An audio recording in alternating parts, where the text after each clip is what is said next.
नमस्कारम। कैसे हैं आप सभी। आज बात करते हैं अंतर्राष्ट्रीय वित्तीय संस्थाएं और व्यापारिक संगठन, international financial institution and trade organisation, जो मोस्ट हैं। आज एक ही वीडियो में सारे कवर हो जाएंगे। एक बात और कि सारी की सारी की टॉपिक्स की प्लेलिस्ट बनी हुई है भाई, जीएस की हो या फिर सोशियोलॉजी की हो, चाहे फिर मॉक टेस्ट की हो। ओके, अब देखते रहना उस चीज़ को। चलो स्टार्ट करते हैं। पहला है वर्ल्ड बैंक ग्रुप, जिसको विश्व बैंक समूह भी बोलते हैं। देखो इसमें 5 संगठन है। ऐसा नहीं है कि कोई वर्ल्ड बैंक एक ही संगठन से मिलके बनी है, नहीं, 5 समूहों से मिलके बनी है। हमें याद क्या रखना है, जस्ट ए सेकेंड। इसका मुख्यालय कहाँ है भाई, तो वॉशिंगटन डीसी में है, जो यूएसए में है। ये याद रखेंगे, इसका मुख्यालय हेडक्वार्टर कहाँ है। ठीक है। उसके बाद इसकी स्थापना 1945 में हुई है। 1945 में हुई है। इस्टेब्लिश कब हुआ है, 1945 में। जस्ट सेकेंड, 1945 में। ठीक है, ओके। कौन से कॉन्फ्रेंस के द्वारा, ये भी याद रखेंगे, विश्व बैंक कौन से समझौते के द्वारा इसकी स्थापना हुई, तो ब्रेटन वुड्स समझौता। मैं लिख देता हूँ यहाँ, ब्रेटन वुड्स सम्मेलन है, समझौता। समझौते के तहत, ठीक है, इंपॉर्टेंट है। मैं फिर से रिपीट कर रहा हूँ, इसका मुख्यालय याद रखेंगे। ये 5 समूहों से मिलके बना है। कौन से समझौते के तहत, ब्रेटन वुड्स समझौते के तहत। कब, 1945 में। ओके, अब इसके जो 5 समूह हैं बात कर लेते हैं। पहला समूह क्या है, IBRD। पहला समूह क्या है इसका, international reconstruction and development bank, IBRD, इसको याद रखेंगे। दूसरा है, इसमें से मोस्ट है मैं बता दूंगा, अंतर्राष्ट्रीय डेवलपमेंट एसोसिएशन, अंतर्राष्ट्रीय विकास संघ। तीसरा कौन सा है, IFC। चौथा कौन सा है, MIGA, मीगा। और 5वां है ये ICSID। देखो हमारे काम का इसमें क्या है कि जो विश्व बैंक है ना, वो 2 समूहों से मिलकर बना है। एग्जाम में ये आता है, 5 समूह हैं, इनमें से कौन से ऐसे 2 समूह हैं जो 2 समूह मिलकर विश्व बैंक की स्थापना करते हैं। तो भैया एक तो IDA है, अंतर्राष्ट्रीय डेवलपमेंट एसोसिएशन, ठीक है, और दूसरा कौन सा है, IBRD। ये दोनों मिलके वर्ल्ड बैंक की स्थापना करते हैं। ये बात आपको याद रखनी पड़ेगी, ठीक है। उसके बाद वर्ल्ड बैंक की जो रिपोर्ट पब्लिश करता है, इंपॉर्टेंट फैक्ट है, कौन सी रिपोर्ट पब्लिश करता है world bank, world development report, विश्व विकास रिपोर्ट, ठीक है। तीसरा पॉइंट इसमें क्या याद रखना है कि ये लॉन्ग टर्म लोन देता है, दीर्घकालीन। भाई मैं अल्पकालीन भी बताऊंगा, शॉर्ट टर्म कौन देता है, तो ये क्या देता है, लॉन्ग टर्म लोन देता है। कौन देता है, वर्ल्ड बैंक। मैं फिर से रिपीट कर रहा हूँ पूरा कि 1945 में स्थापना हुई, वॉशिंगटन DC इसका क्या है, हेडक्वार्टर है।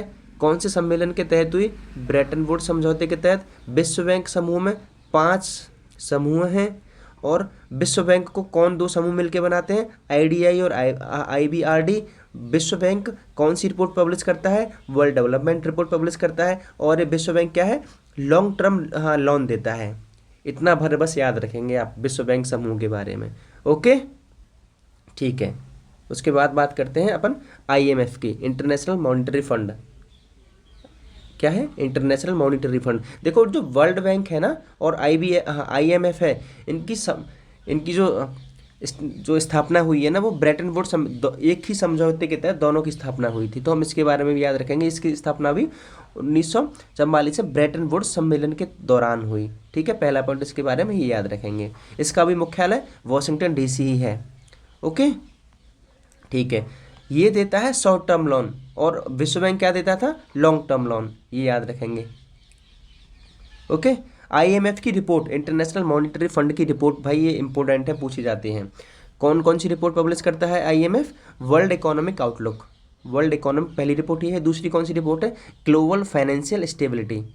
ऐसे याद रखनी है, हिंदी इंग्लिश में सेम करके आता है। इसकी अर्थ वो नहीं आता, इसकी हिंदी नहीं आती है भाई, इसकी इंग्लिश वर्ड्स को हिंदी में लिख दिया जाता है, ठीक है। ओके, अब इसमें एक थर्ड चीज़ क्या याद रखनी पड़ेगी कि जैसे वर्ल्ड इकोनॉमिक आउटलुक या फिर ग्लोबल फाइनेंशियल स्टेबिलिटी में अब रैंक देता है कि भारत की रैंक कौन सी है। तो भाई करंट जब एग्ज़ाम दो ना, तो उस वर्ष की जो रैंक है भारत की याद रख लेना, क्योंकि भारत के संबंध में पूछा जाता है इंडियंस एग्जाम्स में तुम। ओके, और पहली रैंक याद रख लेना कि पहले पे रैंक पे कौन है। तो उसके बाद एक इम्पोर्टेंट पॉइंट क्या है, एसडीआर। एसडीआर क्या है, स्पेशल ड्राइंग राइट्स। अब देखो सीधा पूछ लेता है कि आईएमएफ में एसडी, पहले तो ये पूछ लेगा कि एसडीआर कैसे संबंधित है, तो हमें वर्ल्ड बैंक से नहीं लगाना, हमें किससे लगाना है, आईएमएफ से लगाना है, ठीक है। ओके, फिर उसके बाद पूछेगा कि एसडीआर क्या है। भैया एसडीआर क्या है, एक करेंसी है, समझ आ गया। एसडीआर क्या है, SDR is a currency, currency type है। ओके, इसमें बहुत 5 करेंसी होती हैं इसमें, ठीक है। तो आईएमएफ और वर्ल्ड बैंक आपका कंप्लीट हुआ, रिपोर्ट पढ़ लेना। इसकी सम्मेलन कहाँ, समझो, हाँ, कौन से सम्मेलन के दौरान इसकी स्थापना हुई, इसका हेडक्वार्टर कहाँ है, कौन कौन सी रिपोर्ट पब्लिश करता है, और एग्जाम टाइम पे अपन को रैंक याद रखनी है। उसके बाद एडीबी। एडीबी क्या है, एशियन डेवलपमेंट बैंक। क्या है एडीबी, एशियन डेवलपमेंट बैंक। इसकी स्थापना कब हुई, 1966 में, याद रखेंगे। इसका मुख्यालय, देखो 3 बैंक हैं, हम कंफ्यूज हो जाएंगे तीनों में। तो एडीबी की स्थापना कहाँ है, मनीला में हुई है। भाई हेडक्वार्टर याद रखना ही पड़ेगा, इसकी रिपोर्ट कुछ याद नहीं रखनी, बस आपको इसको याद रखना पड़ेगा कि एडीबी का जो हेडक्वार्टर वो कहाँ है, फिलीपींस में है। ओके, अब उसके बाद आता है Asian infrastructure investment bank, AIIB। इसकी स्थापना 2015 में, हेडक्वार्टर कहाँ है, चीन में, ठीक है। उसके बाद 5वां NDB, न्यू डेवलपमेंट बैंक। देखो ब्रिक्स जो समूह है उसकी उसने स्थापना करी थी इसकी, इस बैंक की नाम क्या है, NDB, न्यू डेवलपमेंट बैंक। इसका जो हेडक्वार्टर है वो कहाँ है, संघाई चीन में। अब देखो चीन में ही AIIB का भी हेडक्वार्टर है, वो बीजिंग में है, ठीक है। और NDB का मुख्यालय भी चीन में है, ये कहाँ पड़ेगा आपको, संघाई में है। बस इतना सा अंतर आपको याद रखना है, और उस अंतर में ही हम कंफ्यूज हो जाते हैं। उसके बाद मैं फिर से रिपीट कर रहा हूँ, ADB का मुख्यालय कहाँ है, फिलीपींस मनीला में है। AIIB का मुख्यालय कहाँ है, बीजिंग चीन में है। और NDB का मुख्यालय कहाँ है भाई, न्यू डेवलपमेंट बैंक का कहाँ है, संघाई चीन में। ओके, उसके बाद में छठवां क्या है, WTO, वर्ल्ड ट्रेड ऑर्गेनाइजेशन, ठीक है।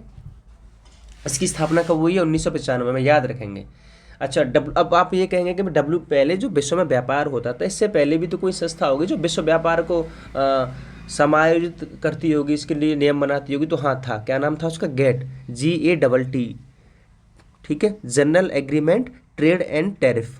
गेट की फुल फॉर्म है, हिंदी में लिख रखा है टैरिफ और व्यापार पर सामान्य समझौता। ओके, इसकी स्थापना 1947-48 में हुई थी। लेकिन अब उसके बाद गेट की जगह, गेट तो कर दिया बेकार, गेट को तो ख़त्म कर दिया, ठीक है। उसकी जगह क्या आया, WTO आ गया। अब आप ये कहें गेट क्यों ख़त्म कर दिया, भाई गेट में क्या था, जो IPS है ना, इंटेलेक्चुअल प्रॉपर्टी राइट, गेट में नहीं थे। उसके बाद WTO आया, तो WTO में इंटेलेक्चुअल प्रॉपर्टी राइट के लिए क्या है, प्रावधान किया गया। तो गेट के जो नियम थे उसको भी WTO में बनाया गया, उसको भी WTO में ले लिया गया, गेट वाले जो नियम थे। और WTO में एक एक्स्ट्रा ऐड कर दिया गया, ट्रिप्स को भी, ठीक है। इसकी स्थापना 1995 में हुई, और WTO के हेडक्वार्टर कहाँ है, जेनेवा में। उसके बाद अंकटाड, इसकी फुल फॉर्म क्या है, स्थापना 1964 में हुई। उसके बाद इसकी फुल फॉर्म क्या है, यूनाइटेड नेशन, ये UN की बॉडी है, conference and trade and development. अब इसकी रिपोर्ट अपन को याद रखनी है, बहुत इंपॉर्टेंट रिपोर्ट है, वर्ल्ड इन्वेस्टमेंट रिपोर्ट।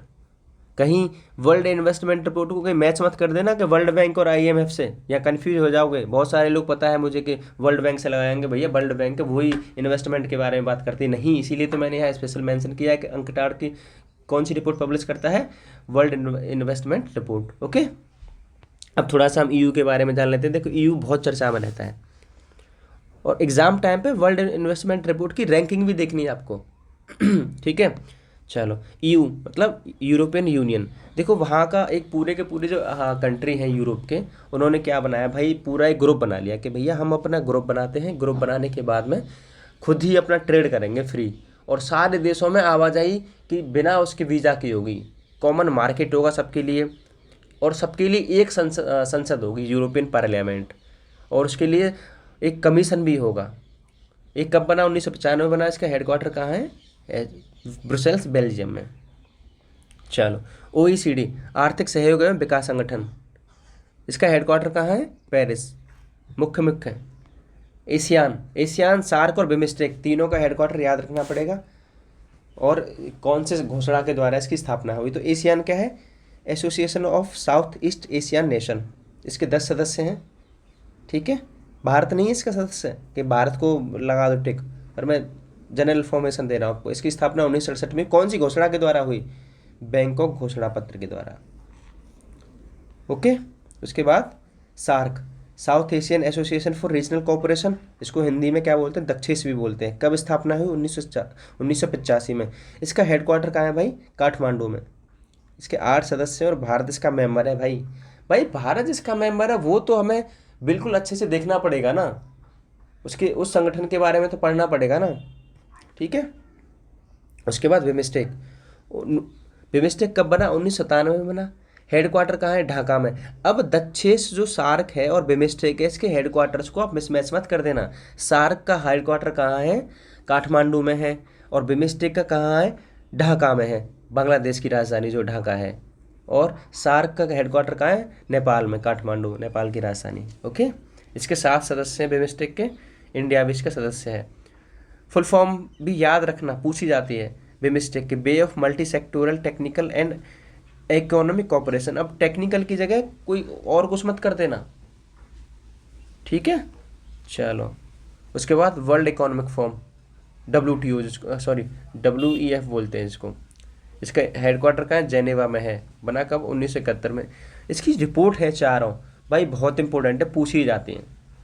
पूछ लेगा कि ग्लोबल रिस्क रिपोर्ट कौन निकालता है? ये वर्ल्ड इकोनॉमिक फोरम एक NGO है। ये क्या है? एक NGO।